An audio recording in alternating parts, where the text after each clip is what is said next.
إن الحمد لله نحمده ونستعينه ونستغفره ونعوذ بالله من شرور أنفسنا ومن سيئات أعمالنا من يهده الله فلا مضل له ومن يضلل فلا هادي له وأشهد أن لا إله إلا الله وحده لا شريك له وأشهد أن محمدا عبده ورسوله أما بعد فإن خير الحديث كتاب الله وخير الهدي هدي محمد صلى الله عليه وسلم وشر الأمور محدثاتها وكل محدثة بدعة وكل بدعة ضلالة وكل ضلالة في النار. فقال الله عز وجل: أعوذ بالله من الشيطان الرجيم قل إن كنتم تحبون الله فاتبعوني يحببكم الله يغفر لكم ذنوبكم والله غفور رحيم. وقال النبي صلى الله عليه وسلم: والذي نفسي بيده لا يؤمن أحدكم حتى أكون أحب إليه من والده وولده والناس أجمعين متفق علیہ. حاضرین جمعہ، پیارے نبی صلی اللہ علیہ وسلم سے محبت کرنا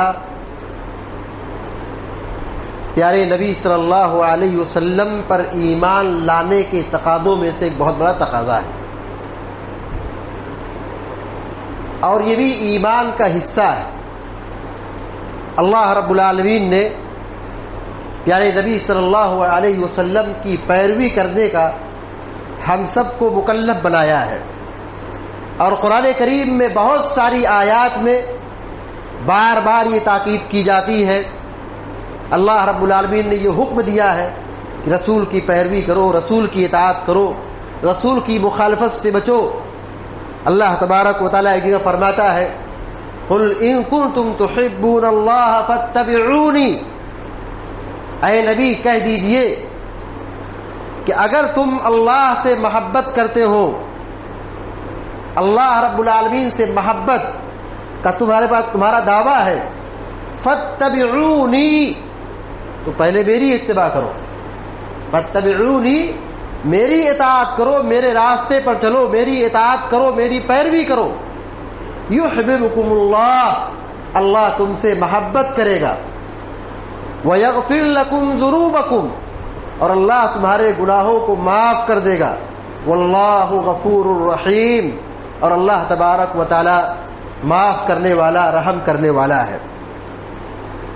پیارے نبی صلی اللہ علیہ وسلم سے محبت کرنا یہ ایمان کا حصہ ہے. نبی کریم صلی اللہ علیہ وسلم نے فرمایا: والذی نفسی بیدی لا یؤمن احدکم حتی اکون احب الیہ من والدہ وولدہ والناس اجمعین. قسم ہے اس ذات کی جس کے ہاتھ میں میری جان ہے، تم میں سے کوئی شخص کامل مومن نہیں ہو سکتا ہے یہاں تک کہ میں اس کے نزدیک اس کے والدین سے، اس کی اولاد سے اور تمام لوگوں سے بڑھ کر میں محبوب نہ ہو جاؤں. یعنی دنیا جہاں کی ساری محبت سے ہٹ کر سب سے زیادہ مجھ سے محبت جب تک نہیں کریں گے ان کا ایمان مکمل نہیں ہوگا. عمر بن خطاب رضی اللہ تعالی عنہ کہتے ہیں ایک موقع پر کہ اے اللہ کے نبی صلی اللہ علیہ وسلم، لأنت احب الی من کل شیء الا من نفسی. آپ میرے نزدیک ہر چیز سے پیارے لیکن میری جان سے زیادہ نہیں. میں آپ سے بڑی محبت کرتا ہوں، آپ سے بڑا لگاؤ رکھتا ہوں، میرے دل میں آپ کے تعلق سے بڑی محبت ہے، لیکن میں اپنی جان سے زیادہ آپ سے محبت نہیں کرتا ہوں. پیارے نبی صلی اللہ علیہ وسلم فرماتے ہیں: لا والذی نفسی بیدی حتی اکون احب الیک من نفسک.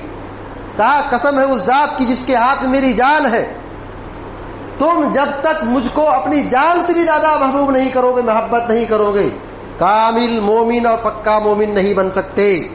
جب حضرت عمر بن خطاب رضی اللہ تعالی عنہ نے یہ سنا کہا فإنه الآن واللہ لأنت احب الی من نفسی، کہا ہاں اس وقت اے اللہ کے نبی صلی اللہ علیہ وسلم میں آپ سے اپنی جان سے بھی زیادہ پیار اور محبت کرتا ہوں، الآن یا عمر۔ تب پیارے نبی صلی اللہ علیہ وسلم نے کہا ہاں اے عمر، اب ایمان مکمل ہوا ہے۔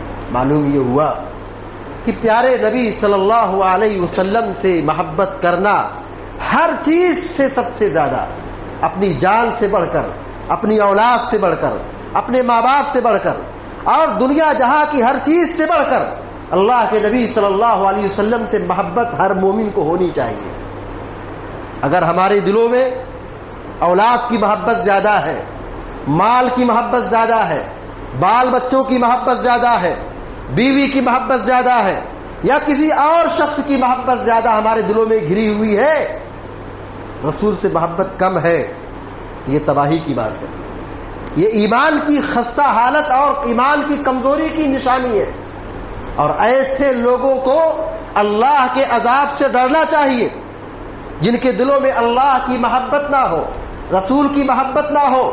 ایسے لوگوں کو ڈرنا چاہیے، خوف آنا چاہیے، کس بات سے؟ کہیں ان کے ایمان کا خسارہ نہ ہو جائے۔ پیارے نبی صلی اللہ علیہ وسلم کے صحابہ کرام پیارے نبی صلی اللہ علیہ وسلم سے کتنی محبت کرتے تھے، اس کی ایک لمبی تاریخ ہے، بہت سارے واقعات ہیں۔ صحابہ کرام پیارے نبی صلی اللہ علیہ وسلم سے اتنی محبت کرتے تھے کہ ایک موقع پر زید بن دسنہ رضی اللہ تعالی عنہ ایک صحابی ہے، ان کو کافروں نے گرفتار کر لیا اور پھر ان کو لے کر کے سولی پر چڑھانے کے لیے نکلے حرم سے باہر۔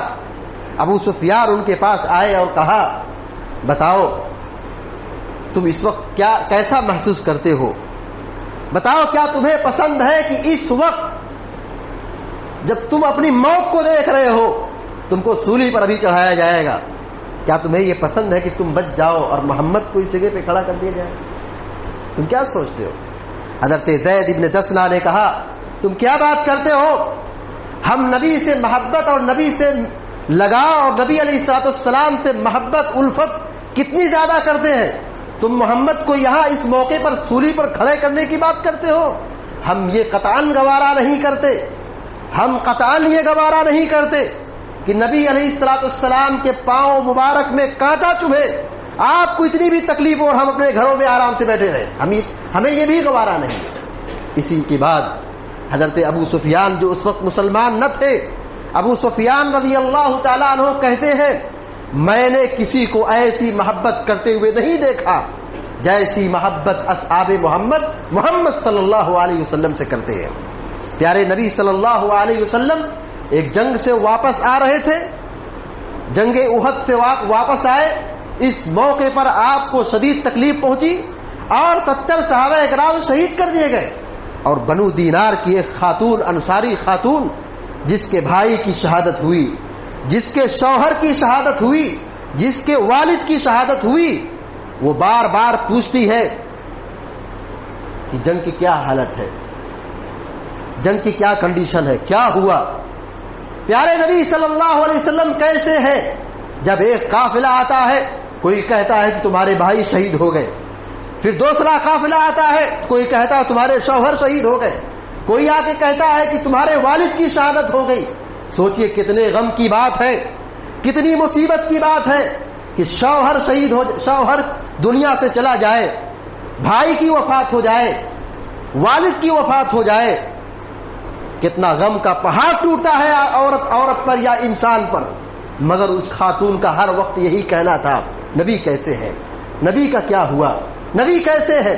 کیسی محبت صحابہ اکرام پیارے نبی صلی اللہ علیہ وسلم سے کرتے تھے، کیا ان کے دلوں میں ایمان تھی اور کیا غیرت تھی۔ پیارے نبی صلی اللہ علیہ وسلم کا چہرہ دیکھنے کے بعد وہ خاتون کہتی ہے کل مصیبت بعدک جلل، ہر مصیبت آپ کے بعد ختم ہو گئی، والد کی شہادت ہوئی کوئی غم نہیں، شوہر کی شہادت ہوئی کوئی غم نہیں، بھائی کی شہادت ہوئی کوئی غم نہیں، پیارے نبی صلی اللہ علیہ وسلم باحیات ہے، زندہ ہے، محفوظ ہے، زندہ ہے، آپ صلی اللہ علیہ وسلم زندہ ہے، اس کے بعد کوئی ہمیں غم نہیں ہے. ہم نے نبی کو دیکھ لیا, نبی علیہ الصلوۃ والسلام باحیات ہے, آپ کی شہادت نہیں ہوئی, آپ کی وفات نہیں ہوئی, ہر غم آپ کے بعد ہلکا ہو گیا, ٹھنڈا ہو گیا. جنگ احد کے موقع پر جب پیارے نبی صلی اللہ علیہ وسلم کے قریب دشمنان اسلام قریب ہو گئے اور آپ کے اوپر نیزوں کی اور تیر کی بوچھار لگانی شروع کر دی, اور آپ صلی اللہ علیہ وسلم کے دندان مبارک شہید ہو گئے اور آپ کے رخسار مبارک میں زخم آ گیا, اور اس وقت دشمنان بہت زیادہ قریب ہو چکے تھے. پیارے نبی صلی اللہ علیہ وسلم کہتے ہیں, کون ہے وہ شخص, کون ہے وہ مسلمان جو مجھ کو ان دشمنوں کے شر سے بچائے, میری حفاظت کرے, میری جان کی حفاظت کرے, میرے جسم کی حفاظت کرے. کون ہے وہ شخص جو میری حفاظت کرے, میں اس کو جنت کی ضمانت دیتا ہوں, جنت کی خوشخبری دیتا ہوں. ایک صحابی اٹھے, انہوں نے پیارے نبی صلی اللہ علیہ وسلم کے دفاع میں اپنی جان کی قربانی دی, شہادت نوش کیا. ایک صحابی کھڑے ہوئے, دو صحابی کھڑے ہوئے, 2 3 4 5 7 صحابہ کرام ایک کے بعد دیگرے پیارے نبی صلی اللہ علیہ وسلم کے دفاع میں اور آپ کی جان کے بچانے میں اور آپ علیہ الصلوۃ والسلام کو محفوظ رکھنے میں اپنی جان کی قربانی دی. یہ صحابہ کرام رسول اکرم صلی اللہ علیہ وسلم سے ایسی محبت کرتے تھے. پیارے نبی صلی اللہ علیہ وسلم نماز پڑھا رہے, پیارے نبی صلی اللہ علیہ وسلم نماز پڑھا رہے اور آپ کے جوتے میں گندگی لگی ہے. پیارے نبی صلی اللہ علیہ وسلم نماز ہی کی حالت میں نکال دیتے ہیں, صحابہ اکرام بھی اپنے جوتے چپل کو نکال دیتے ہیں. نماز کے بعد پیارے نبی نے کہا, تم نے کیوں جوتے نکال دیے؟ کہا کہ ہم نے آپ کو دیکھا اسی لیے ہم نے بھی نکال دیا. یہ محبت تھی. اسی طریقے سے تحویل قبلہ کا واقعہ ہے. نبی علیہ الصلوۃ والسلام مدینہ میں آئے, قبلہ تبدیل ہو گیا, آپ بیت المقدس کی طرف نماز رخ کر کے نماز پڑھنے لگے. پیارے نبی صلی اللہ علیہ وسلم کی شدید خواہش تھی کہ قبلہ کعبہ کی طرف ہو جائے, اور آپ صلی اللہ علیہ وسلم عصر کی نماز سے فراغت حاصل کیے, وحی الہی کا نزول ہوا اور اس میں تحویل قبلہ کا حکم نازل ہوا. پھر اس کے بعد مدینہ کے باہر کچھ جگہوں پر مسجد تھی, وہاں لوگ نماز عصر کی پڑھ رہے تھے. مدینہ میں پیارے نبی صلی اللہ علیہ وسلم کے پیچھے صحابی نماز پڑھ کر کے جب اس مسجد کی طرف جاتے دیکھتے ہیں کہ یہ لوگ بیت المقدس کی طرف نماز پڑھ رہے ہیں اور ہم نے تو بیت المقدس کی طرف نماز نہیں پڑھی ہے, قبلہ تبدیل ہو چکا ہے. صحابی رسول کہتے ہیں کہ اے لوگوں, قبلہ تبدیل ہو چکا ہے, اے لوگوں قبلہ بدل چکا ہے.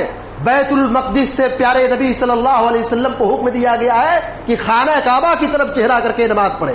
پہلے شمال کی طرف رخ کر کے مدینہ میں نماز پڑھتے تھے, پیارے نبی صلی اللہ علیہ وسلم کو حکم دیا گیا کہ اب شمال کی طرف نہیں, جنوب کی طرف مکہ کی طرف کعبہ کی طرف رخ کر کے نماز پڑھو. یہ حکم جب نازل ہوا, صحابی رسول جا کر کے ان لوگ نمازیوں سے کہتے ہیں کہ اے لوگوں قبلہ تبدیل ہو چکا ہے.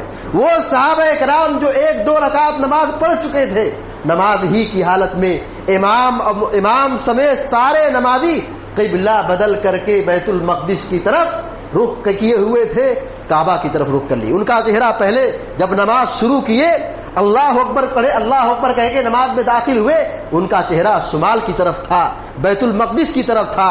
لیکن جب حکم نازل ہو گیا, صحابی رسول نے تاکید کی, نصیحت کی, فرمان سنایا, کہا کہ قبلہ بدل چکا ہے. وہ شمال کی طرف سے اپنا چہرہ بدل کر کے جنوب کی طرف کر لیے, کعبہ کی طرف کر لیے. ایسی محبت تھی. اسی طریقے سے شراب کی حرمت نازل ہوئی. نبی علیہ الصلوۃ والسلام کا ایک حکم ہوا کہ شراب حرام ہو چکی ہے, شراب حرام ہو چکی ہے. پہلے شراب حلال تھی, جائز تھی, لوگ پیتے تھے, مگر جب حکم ہوا نہیں پینا ہے, حرام ہو چکی ہے شراب. پیارے نبی صلی اللہ علیہ وسلم نے کہا حرام ہے, مت پیو. اس حکم کے آنے کے بعد جب ابو طلحہ انصاری رضی اللہ تعالیٰ عنہ اعلان کرتے ہیں اور صحابہ کرام کو پتہ چلتا ہے, انہوں نے اپنے مٹکوں کو پھوڑ دیا, برتن کو بہا دیا. مدینہ کی گلیوں میں جیسے پانی بہتا تھا اس طریقے سے اس دن مدینہ کے اندر نالیوں میں جہاں پانی بہتا تھا, اس روز مدینہ کی نالیوں میں شراب بہ رہی تھی. یہ رسول سے محبت تھی. رسول کا حکم آیا, پیارے نبی صلی اللہ علیہ وسلم کا فرمان آیا کہ گدھے کا گوشت حرام ہو چکا ہے. بعض صحابہ اکرام نے گدھے کے گوشت کو پکا کر کے ہنڈیوں میں رکھا تھا, پکا رہے تھے. حکم نازل ہوا کہ نہیں, کھانا حرام ہے, حرام ہے گدھے کا گوشت کھانا, پالتو گدھے کا گوشت حرام ہے. پیارے نبی صلی اللہ علیہ وسلم کا حکم نازل ہوا، صحابہ اکرام نے اس کو اٹھا اٹھا کر کے پھوڑنا شروع کر دیا، پھینک دیا، نکال دیا، بہا دیا، گرا دیا۔ یہ محبت تھی، یہ معیار تھا، یہ صحابہ اکرام کا انداز تھا کہ پیارے نبی صلی اللہ علیہ وسلم سے بڑی محبت کرتے تھے۔ اور پیارے نبی صلی اللہ علیہ وسلم کے صحابہ اکرام انسان تو انسان تھے، پیارے نبی صلی اللہ علیہ وسلم سے محبت اور آپ کا مقام اور آپ کا درجہ اور آپ کی عظمت، سبحان اللہ، وہ چیزیں جن کے اندر جان نہیں ہوتی ہے، جن کے اندر عقل و شعور نہیں ہے، جو جمادات ہیں، وہ بھی پیارے نبی صلی اللہ علیہ وسلم سے محبت کرتے تھے، پیارے نبی صلی اللہ علیہ وسلم سے محبت کرتے تھے۔ نبوت سے پہلے پیارے نبی صلی اللہ علیہ وسلم کہتے کہ مجھے وہ پتھر یاد ہے، میں اس مکہ کے اس پہاڑ کو جانتا ہوں، وہ پہاڑ مجھ کو سلام کرتا تھا، وہ پہاڑ مجھ کو سلام کرتا تھا، پتھر مجھ کو سلام کرتا تھا۔ پیارے نبی صلی اللہ علیہ وسلم سے محبت، انسان تو انسان، جنات تو جنات، جمادات جن کے اندر شعور نہیں، عقل نہیں، جان نہیں، ایسی چیزیں بھی اللہ کے نبی صلی اللہ علیہ وسلم سے محبت کرتی تھیں۔ احد پہاڑ، پیارے نبی صلی اللہ علیہ وسلم جب مدینہ میں داخل ہوئے، ایک جنگ سے واپس آ رہے تھے، مدینہ کی در و دیوار کو دیکھا، احد پہاڑ کا دیدار ہوا، پیارے نبی صلی اللہ علیہ وسلم کہتے ہیں ہذہ طابہ، یہ مدینہ ہے جس میں ہم رہتے ہیں، یہ ہمارا شہر ہے، یہ مدینہ ہے، وہذا احد جبل، یہ احد پہاڑ ہے، یحبنا ونحبہ، یحبنا ونحبہ، یہ احد پہاڑ ہم سے محبت کرتا، ہم اس سے محبت کرتے ہیں۔ پہاڑ ہے، وہ ہم سے محبت کرتا ہے، پہاڑ جس کے اندر جان نہیں، شعور نہیں، عقل نہیں، جان نہیں، وہ چیز بھی پیارے نبی صلی اللہ علیہ وسلم سے محبت کرتی ہے۔ پیارے نبی صلی اللہ علیہ وسلم ایک مرتبہ احد پہاڑ پہ چڑھے، احد پہاڑ حرکت کرنے لگا، ہلنے لگا، پیارے نبی صلی اللہ علیہ وسلم کی عظمت، پیارے نبی سے محبت، پہاڑ ہلنے لگا، حرکت کرنے لگا۔ احد پہاڑ کو آپ نے کہا ہے پہاڑ ٹھہر جا، رک جا، اسبت یا احد، اے احد پہاڑ رک جا، تیرے اوپر ایک نبی ہے، ایک صدیق ہے اور دو شہید ہیں۔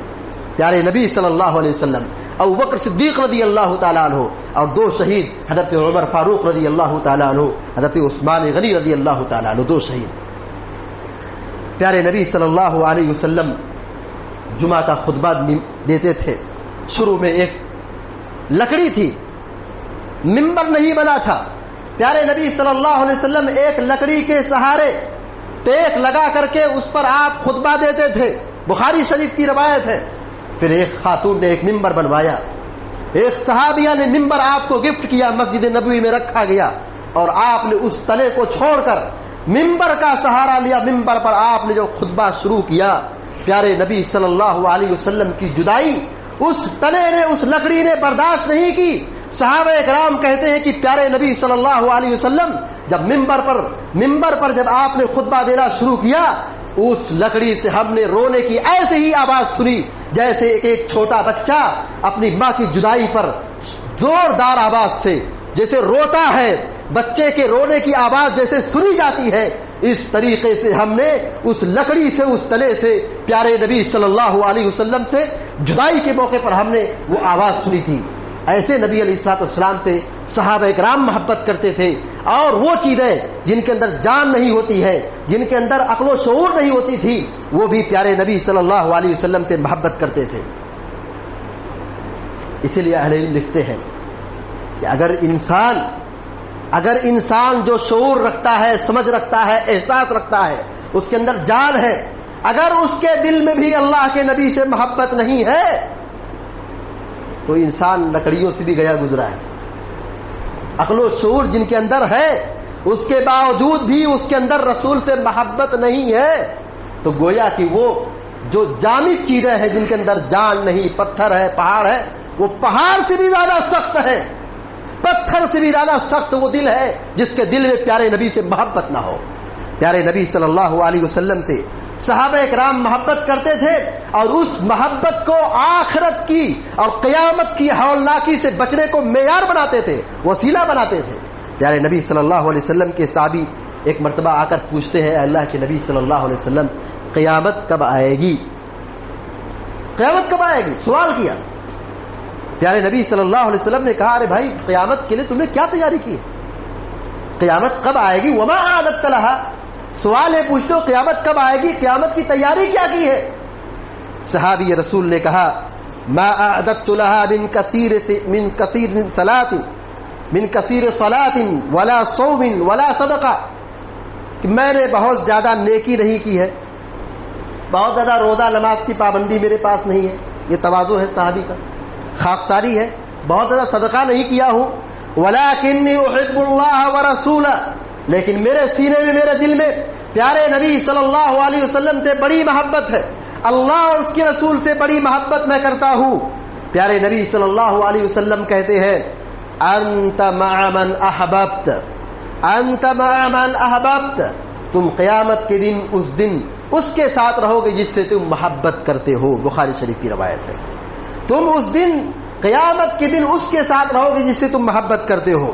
ایک مومن، ایک مسلمان صاحب ایمان کی ایک بڑی ذمہ داری ہے کہ وہ سب سے زیادہ اللہ سے محبت کرے، دنیا کی دولت سے نہیں، دنیا کی خوبصورتی سے نہیں، بال بچوں سے نہیں، بیوی بچوں سے نہیں، ماں باپ سے نہیں، اولاد سے نہیں، سب سے زیادہ ہمارے دلوں میں اللہ کی محبت ہونی چاہیے. والذین آمنوا اشد حبا للہ، جو ایمان لائے اللہ پر ایمان لانے والے لوگ ہیں وہ اللہ سے بڑی محبت کرتے ہیں، اللہ سے ان کے دلوں میں بڑی محبت ہے. اللہ کی محبت کے بعد سب سے زیادہ محبت اللہ کے رسول صلی اللہ علیہ وسلم سے ہونی چاہیے. اللہ رب العالمین نے قرآن کریم میں فرمایا النبی اولا بالمؤمنین من انفسہم، کہ نبی مومنوں پر ان کے نفسوں سے زیادہ حقدار ہے. نبی علیہ الصلوۃ والسلام کی عزت کی دفاع کرنا، آپ سے محبت کرنا، آپ کی مدد کرنا، آپ کی عزت کرنا، آپ کا خیال رکھنا، آپ پر لگے اعتراض کا جواب دینا، یہ ہماری جان سے بڑھ کر ہماری سب سے بڑی ذمہ داری ہے. یعنی جیسے ہم اپنی جان کی حفاظت کرتے ہیں، اپنی مال کی حفاظت کرتے ہیں، اپنی پراپرٹی کی حفاظت کرتے ہیں، اس سے کہیں زیادہ ہماری سب سے بڑی ذمہ داری یہ ہے کہ ہم پیارے نبی صلی اللہ علیہ وسلم سے محبت کریں اور آپ کی عزت و ناموس کی حفاظت کریں اور آپ کا دفاع کریں. پیارے نبی صلی اللہ علیہ وسلم سے محبت کرنا یہ ہمارے اوپر فرض اور واجب ہے. ایسا نہیں کہ ہم محبت کریں تو ٹھیک ہے، نہیں کریں تو چل جائے گا.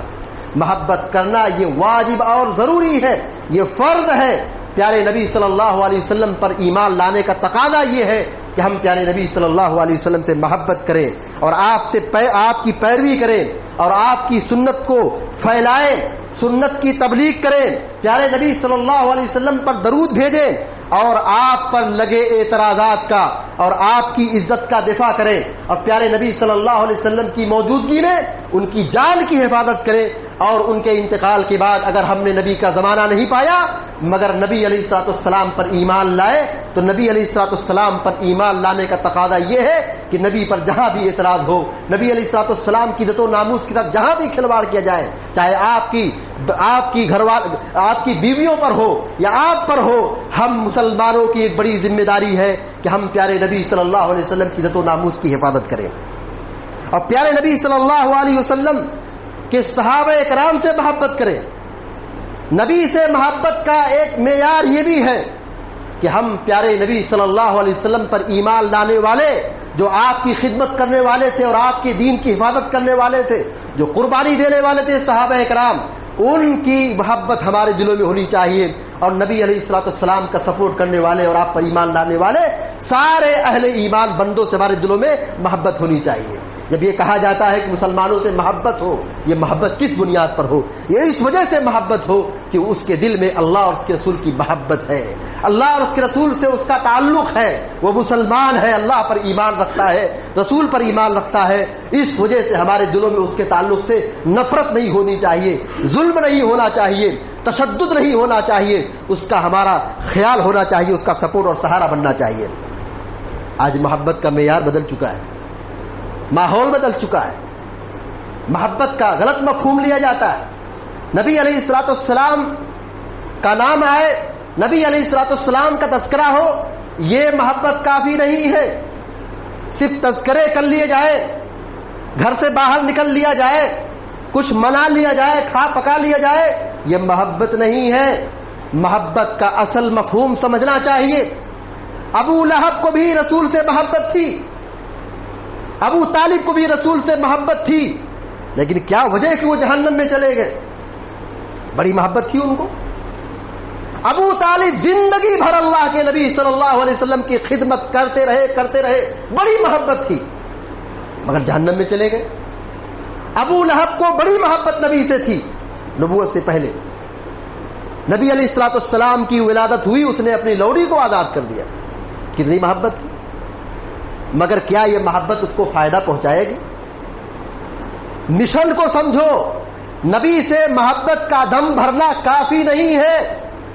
نبی سے محبت کا مطلب یہ ہے کہ نبی علیہ الصلوۃ والسلام کی سنتوں کو تسلیم کیا جائے, احادیث کو تسلیم کیا جائے, اور آپ صلی اللہ علیہ وسلم کے مشن پر چلا جائے, آپ کی دعوت کو قبول کیا جائے, آپ کے طریقے پر چلا جائے. یہ ہے اصل محبت. اگر ہم نے صرف نبی سے محبت ذات کی بنیاد پر کی تو یہ کافی نہیں ہے, جہنم کی آگ سے بچانے والا نہیں ہے. ابو لہب جہنم میں گیا, اللہ رب العالمین نے شروع ہی میں قرآن میں آیت نازل فرما دی, ایک مکمل صورت نازل فرما دی, اور اس کے اوپر مہر لگا دی, کسی ایمان کی توفیق نہیں ملے گی اور جہنم میں داخل ہوگا. تبت یدا ابی لہب وتب ما اغنى عنه ماله وما كسب سيصلى نارا ذات لهب وامراته حمالة الحطب في جيدها حبل من مسد. پوری ایک مکمل صورت اللہ رب العالمین نے ابو لہب کے سلسلے میں نازل فرما دی کہ جہنم میں داخل ہوگا. کیوں داخل ہوگا؟ اس نے نبی کے مشن کو نہیں سمجھا, نبی پر ایمان نہیں لایا, نبی علیہ الصلوۃ والسلام کی عظمت و وقار کو اور آپ کی جلالت شان کو نبوت کے بعد نہیں سمجھا, ہمیشہ رسول کی شان میں گستاخی کرتا تھا, نبی علیہ الصلوۃ والسلام کو تکلیف پہنچاتا تھا. اور ابو طالب دنیا سے رخصت ہوئے, نبی علیہ الصلوۃ والسلام سے بڑی محبت تھی, مگر آپ پر ایمان نہیں لائے اور آپ کے طریقے اور آپ کے مشن کو تسلیم نہیں کیا, اس لیے وہ جنت سے محروم ہوں گے. لہذا ہم سب کی ذمہ داری بنتی ہے کہ ہم محبت کے صحیح مفہوم کو سمجھیں. اللہ تعالی ہم سب کو, آپ سب کو, سارے مسلمانوں کو نیک عمل کی توفیق عطا فرمائے, اور پیارے نبی صلی اللہ علیہ وسلم سے محبت کرنے اور آپ علیہ الصلوۃ والسلام کی سنتوں کی حفاظت اور آپ کا دفاع کرنے کی ہم سب کو سعادت نصیب فرمائے. اور ہم میں جو بیمار اللہ تعالیٰ ان کو شفاء کاملہ عطا فرمائے, جو پریشان اللہ تعالیٰ ان کی پریشانی کو دور فرمائے, اور جو مقروض ہے اللہ تعالیٰ ان کے قرض کی ادائیگی کا معاملہ آسان فرمائے, جو پریشان اللہ تعالیٰ ان کی پریشانی کو دور فرمائے. آمین یا رب العالمین. اقول قولی هذا واستغفر الله لي ولكم ولسائر المسلمين فاستغفروه انه الغفور الرحيم. وصلى الله على نبينا محمد وسلم تسليما كثيرا.